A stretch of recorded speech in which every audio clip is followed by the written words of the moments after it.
Fariduddin Attar, le mémorial des saints, Tadhkirat al-Awliya, sentence d'Abu Abdallah Muhammad Khafif. Cet homme plein de désirs, au cœur vraiment sincère, ce savant aux connaissances supérieures, cet esprit fin entre tous les docteurs, cet Abu Abdallah Khafif, que la miséricorde d'Allah soit sur lui. C'était un grand docteur, unique dans le monde, consommé dans la science des choses matérielles et spirituelles. Il pratiquait des mortifications que personne autre que lui n'aurait pu supporter. Toutes les 24 heures, il faisait une prière de 1000 rak'at et chaque année, il entrait 4 fois dans la Jilah, la retraite de 40 jours. Jeûnant chaque jour, il ne mangeait le soir que 7 grains de raisin sec. Son disciple, un soir, lui en ayant présenté 8, il ne voulut plus le garder auprès de lui et le chassa. Un jour, racontait-il, je me rendais à la Kaaba muni d'un seau et d'une corde. Au moment où j'atteignais un puits, une antilope s'y désaltérait, mais aussitôt que j'en approchais, l'eau descendit jusqu'au fond.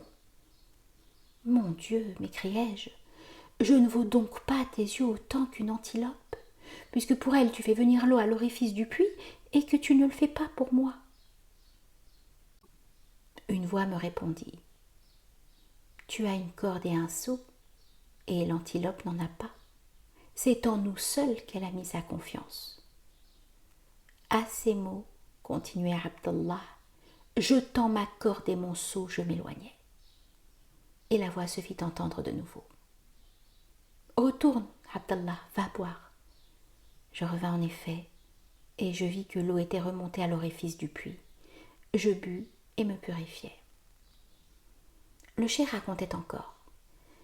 Étant dans le pays de Rome, je vis qu'on avait brûlé le corps d'un mollah chrétien et que tout malade auquel on faisait avaler de ses cendres se trouvait guéri. On en appliqua sur l'œil d'un aveugle et cet œil se rouvrit aussitôt à la lumière. J'en restai stupéfait. La nuit suivante, je vis en songe Muhammad, sur lui soit le salut, qui me dit « Ô Abdallah,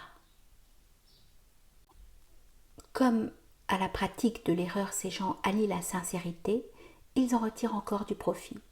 Juge un peu ce qu'ils verraient et quel degré ils obtiendraient si c'était à une œuvre de vérité qu'ils appliquaient un cœur sincère. »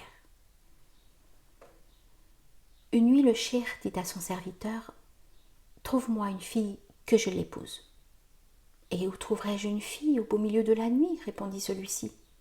« Il faut absolument que tu en trouves une, » reprit le cheikh. « J'ai une fille, » fit observer le serviteur. « Si elle pouvait te convenir, je suis tout disposé à te l'amener. »« Amène-la toujours, » dit le cheikh.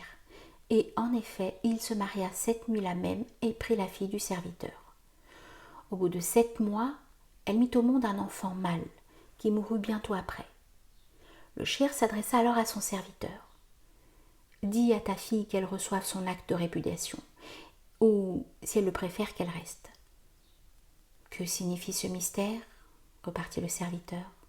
« La nuit même où j'ai demandé une fille en mariage, répondit le cheikh, j'ai vu d'abord en songe que le jour de la résurrection était arrivé, et tandis que toutes les créatures s'agitaient, baignées de sueur, j'ai vu un jeune enfant apporter du sorbet dans une coupe, le faire boire à son père et à sa mère, prendre ensuite ceux-ci par la main et leur faire traverser le pont du Sirat avec la rapidité du vent.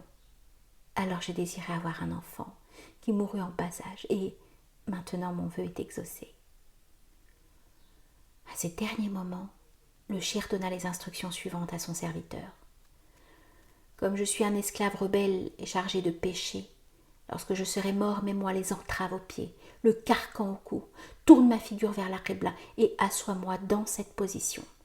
Peut-être que le Seigneur Très-Haut me fera miséricorde. » Une fois le cheikh mort, son serviteur voulut exécuter ses dernières volontés, mais une voix lui cria « Ô serviteur, ne te mêle pas de cela. Tu veux donc déshonorer notre ami aux yeux du peuple ?